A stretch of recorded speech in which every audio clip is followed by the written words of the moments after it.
Assalamualaikum warahmatullahi wabarakatuh. Waalaikumsalam. Yang kami hormati Ibu Deputi Bidang Geofisika, Ibu Nelly Florida Riyama. Yang kami hormati Direktur Seismologi Teknik, Geofisika Potensial dan Tanda Waktu, Ibu Dr. Teguh Rahayu. Dan yang kami hormati Direktur Gempa Bumi dan Tsunami, Bapak Dr. Wijayanto, serta para KUPT yang hadir secara online, baik melalui Zoom maupun YouTube, serta tidak lupa kami ucapkan selamat datang dan terima kasih kedatangannya kepada rekan-rekan media massa yang sudah bergabung di ruang MHLWS BMKG, serta di ruang Zoom, YouTube, kemudian ada live Instagram dan TikTok. Terima kasih kehadirannya.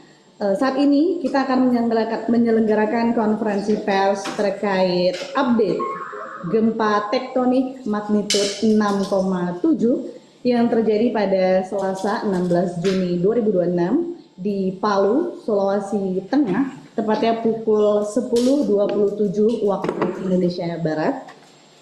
Untuk itu kita akan melakukan perkembangan update setelah kami himpun data-data yang terjadi di gempa yang pertama hingga saat ini. Kami sudah menyelenggarakan konferensi pers yang pertama pada pukul 15 menit setelah pukul 10.27. Untuk itu kami akan langsung memberikan update terkait perkembangan gempa M6,7 di Palu, Sulawesi Tengah yang akan disampaikan oleh Ibu Nelly Florida Riyama selaku Deputi Bidang Geofisika BMKG. Kepada Ibu kami persilakan. Terima kasih. Assalamualaikum warahmatullahi wabarakatuh. Waalaikumsalam warahmatullahi wabarakatuh. Jadi berdasarkan konferensi pers pendahuluan yang kami sampaikan sebelumnya pada pukul 10.37 WIB. Bersama ini kami sampaikan update gempa bumi tektonik 6,7 di Palu, Sulawesi Tengah. Jadi hari Selasa 16 Juni 2026 pukul 10.27.44 WIB, wilayah Parigi Motong, Sulawesi Tengah diguncang gempa bumi tektonik. Hasil analisis BMKG menunjukkan gempa bumi ini memiliki parameter update dengan magnitud 6,7 pada kedalaman 16 km. Epicenter gempa bumi terletak pada koordinat 1,03 derajat lintang selatan, 120,24 derajat bujur timur, atau tepatnya berlokasi di darat dengan jarak 42 km tenggara Palu, Sulawesi Tengah. Dengan memperhatikan lokasi epicenter dan kedalaman hiposenternya, gempa bumi yang terjadi merupakan jenis gempa bumi dangkal akibat aktivitas sesar Sausu. Hasil analisis mekanisme sumber menunjukkan bahwa gempa bumi memiliki mekanisme pergerakan turun atau normal fall. Dan hingga saat ini sudah ada laporan dampak kerusakan yang ditimbulkan akibat gempa bumi tersebut. Pertama, dengan skala intensitas 7 mmi di Sigi. Kedua, skala intensitas 6 mmi di Palu, Parigi Utara, dan Poso. Ketiga, skala intensitas 5 mmi di Parigi Motong, Banawa Selatan. Kemudian 4, skala intensitas 4 mmi di Sindue, Balaesang, Masamba. Hingga pukul 12.00 WIB, hasil monitoring BMKG telah terjadi 20 aktivitas gempa bumi susulan aftershock dengan magnitud terbesar 5,1. BMKG akan terus memonitor aktivitas gempa bumi susulan serta menyampaikan pemutakhiran informasi kepada stakeholder dan masyarakat. Kami menghimbau kepada masyarakat untuk tetap tenang dan tidak terpengaruh oleh isu yang tidak dapat dipertanggungjawabkan kebenarannya, kemudian menghindari bangunan yang retak atau rusak diakibatkan oleh gempa bumi, dan mewaspadai gempa bumi susulan yang masih terjadi.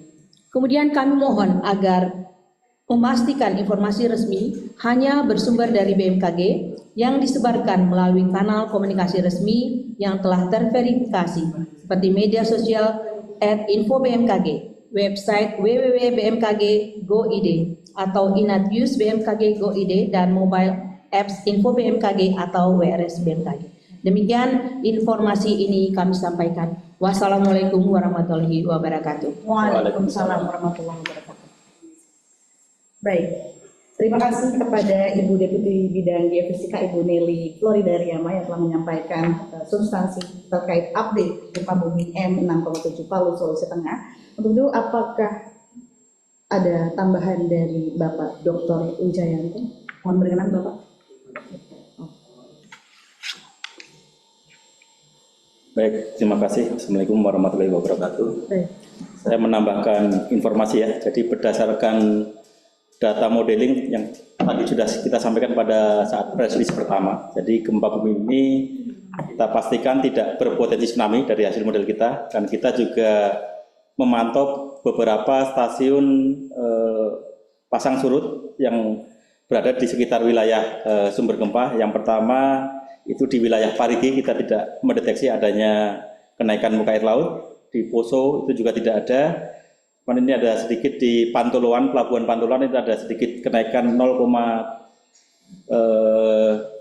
sekitar 7,5 cm ya, jadi sangat kecil sekali. Jadi kita pastikan bahwa ini bukan gelombang yang berbahaya. Jadi diharap masyarakat tetap tenang, tidak terpengaruh dengan isu-isu apabila gempa ini menimbulkan tsunami. Terima kasih. Baik. Baik, terima kasih kepada Bapak Dr. Wijayanto. Kemudian untuk Ibu Dr. Teguh Rahayu kami persilakan jika ada tambahan. Baik, terima kasih Bapak Ibu semua. Akan kami sampaikan informasi kerusakan akibat gempa bumi magnitudo 6,7 Palu ini berdasarkan informasi yang kami terima, baik itu dari UPT BMKG yang di wilayah tersebut ataupun dari BPBD. Saat ini yang sudah kami terima adalah ada kerusakan kategori sedang di 3 wilayah, yaitu kantor Bupati Kabupaten Sigi, kemudian rumah warga ada di Kabupaten Parigi Motong, kemudian ada 5 rumah warga juga.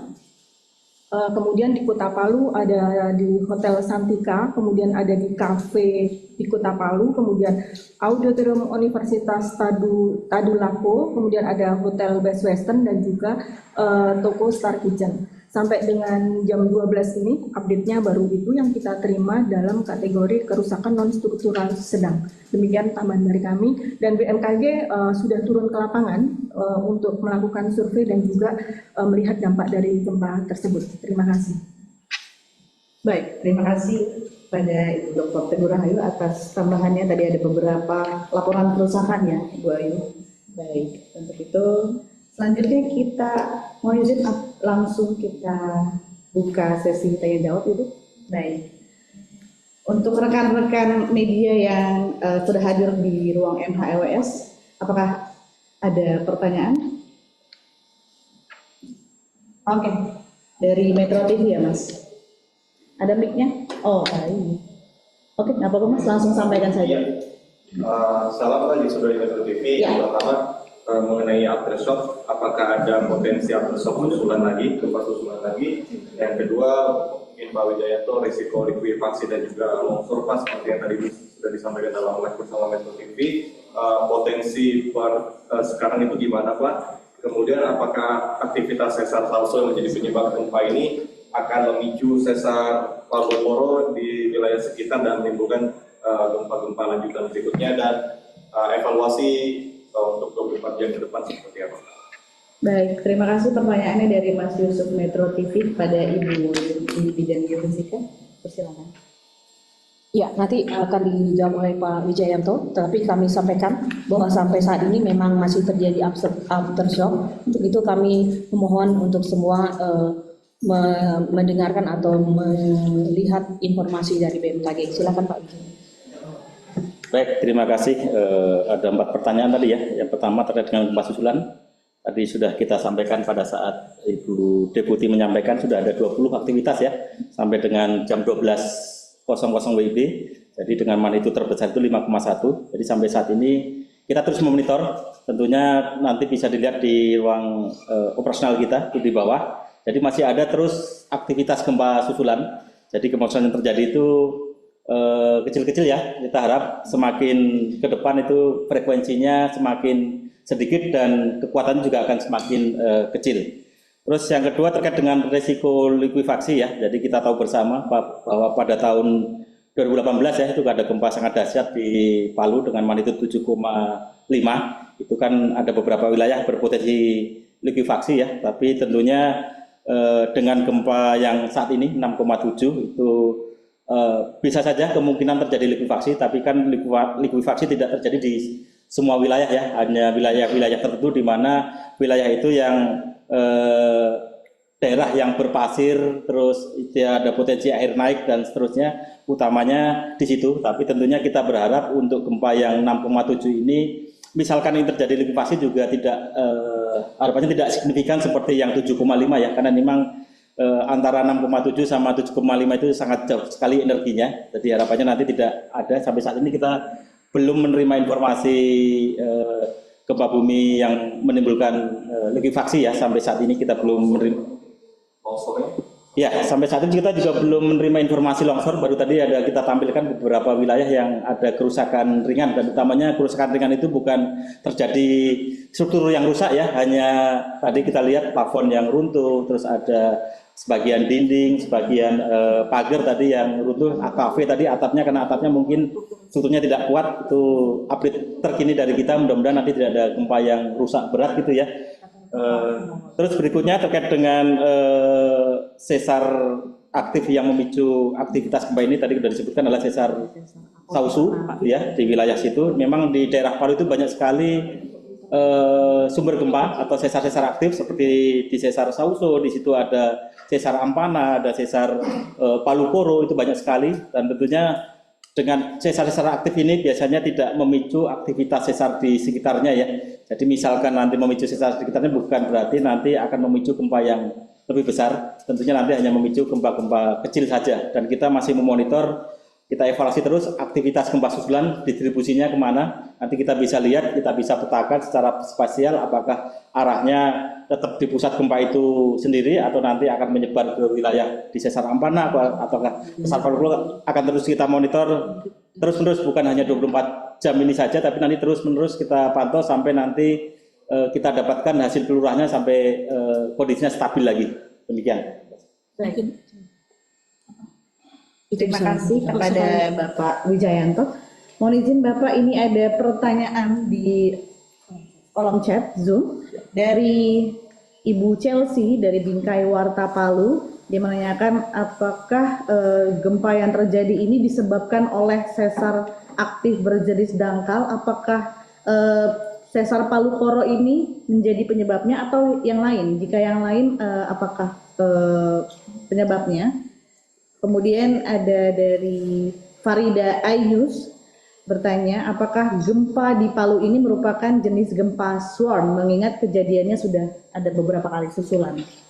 Silakan Bapak Dr. Wijaya. Iya, terima kasih. Jadi tadi yang pertama sudah kita jelaskan ya. Jadi gempa ini akibat aktivitas sesar aktif Sausu gitu ya, di Sulawesi Tengah. Jadi ini bukan segmen Palu Koro seperti yang gempa 2018. Dan segmen Sausu ini sudah terpetakan, jadi bukan sesar baru. Ini sudah terpetakan, sudah ada dokumennya dalam buku Pusgen 2024. Jadi memang ini ada beberapa sesar aktif di Palu Koro. Jadi ini bukan sesar baru. Terus yang berikutnya apa tadi yang kedua?